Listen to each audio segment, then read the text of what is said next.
में लोग कहते हैं भागवत जी में राधा का नाम नहीं है, राधा का नाम नहीं है। ये लोग गलत कहते हैं, जो भी कहता है गलत कहते हैं। लिखा हुआ है, मैं आपको श्लोक दिखा रहा हूँ।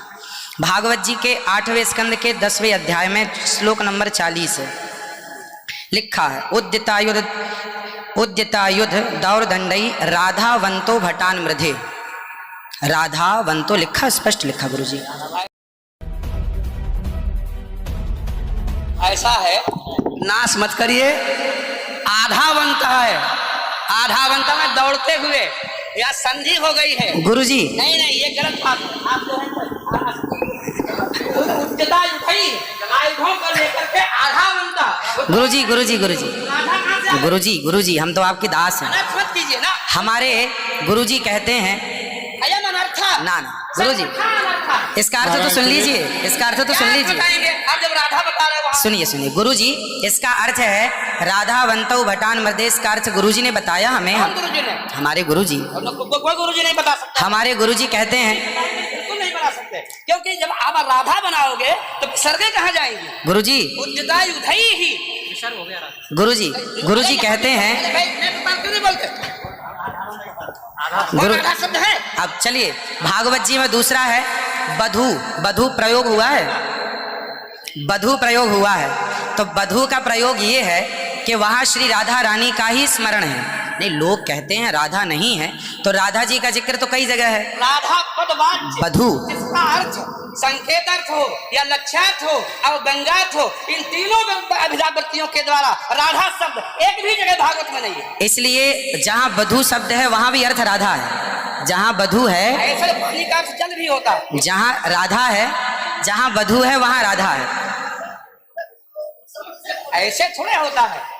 जहाँ आप जैसे लोग देखिए, आप विश्व हमारे गुरुजी ने बताया, ये हमारी क्या ताकत की हम बताएं? शब्द ही अर्थानाम अभिव्यक्ति महाराज इनकी बात सारा विश्व सुनता है। महाराज श्री हमारी बात 20 आदमी सुनते हैं। महाराज जी, सारा विश्व। त्रिपाठी जी, महाराज आचार्य जी, आपके चरणारविंद में मेरा निवेदन है कि अरे आप हटिए सामने से। आचार्य जी आप हटिए भैया। अरे नहीं, लेकिन ऐसा श्रीधर, आप विश्व को सुनाते हैं, इसलिए कह रहा हूँ। श्रीधर जी नहीं तो गलत सुना रहे। इन्हें हटाओ। कोई गुरु नहीं बता सकता यार। चलो गुरु जी, हम जब देंगे प्रत्येक भागवत जी के 18,000 श्लोक, प्रत्येक श्लोक कृष्ण है और श्लोक का प्रत्येक अर्थ श्री राधा है। प्रत्येक श्लोक श्री कृष्ण है और श्लोक का प्रत्येक श्लोक का अर्थ श्री राधा है। तो ये सब भाव ही तो है, सब भाव है। भाव का भूखा हूं मैं, भाव ही एक सार है, और भाव से भजले मुझे तो भव से बेड़ा पार है। सभी विद्वानों के चरणों में दास का बारंबार नमन। सबको जय श्रीमन नारायण, जय श्री कृष्ण। 2 मिनट कीर्तन कर ले। 1 मिनट रुको, मैं सबसे क्षमा मांगता हूँ।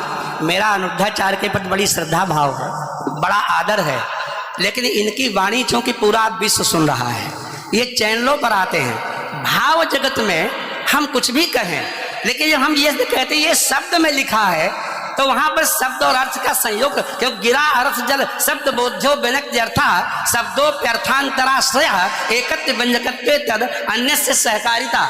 ऐसा हो ही नहीं सकता कि कोई अर्थ प्रकट हो और उसके मूल में शब्द न हो। वहां संधि है, मेरे आयुधई ही आयुधों से युक्त होकर मेरे गदा तलवार तीर लेकर के वो राक्षस आधावन का दौड़े मारने के लिए। शुद्ध यही अर्थ है। किसी अभिधा से, किसी लक्षणा से, लक्षणा तब होती है जब मुख्यार्थ का बाद हो। मुख्यार्थ का बाद हो ही नहीं सकता। सीधा स्वामी बता दें, विश्वनाथ चक्रवर्ती बता दें, अनुचार प्रकाश का बता दे, चूणिकाकार बता दे, और छोड़िए उन बातों को। आपके गुरु जी के पिताजी ने भी टीका लिखी है, उसी पुस्तक को अभी मंगाया जाए। अगर उसमें राधा शब्द हो, मैं मुंह नहीं दिखाऊंगा। ऐसा हो ही नहीं सकता। अर्थ का अनर्थ है। नहीं, हमको कष्ट यह है कि हमको बोलना पड़ा बीच में, क्योंकि अगर अनिरुद्धाचार्य की जगह ये बात और कोई बोलता तो मैं कतई नहीं बोलता। देखिए, अनिरुद्धाचार्य जी इस समय टीवी पर छाए हुए हैं, लाखों लोग इनको सुन रहे हैं, तो ये तो यही समझेंगे ना कि अनिरुद्धाचार्य बोल रहे हैं। इसलिए आपके द्वारा कोई अपशब्द नहीं निकलना चाहिए। मैं आपसे वंदन करता हूँ कभी कोई अनर्थ करना हो तो विचार करके करिए। मैं और कोई बात नहीं, सबको क्षमा मांगता हूँ।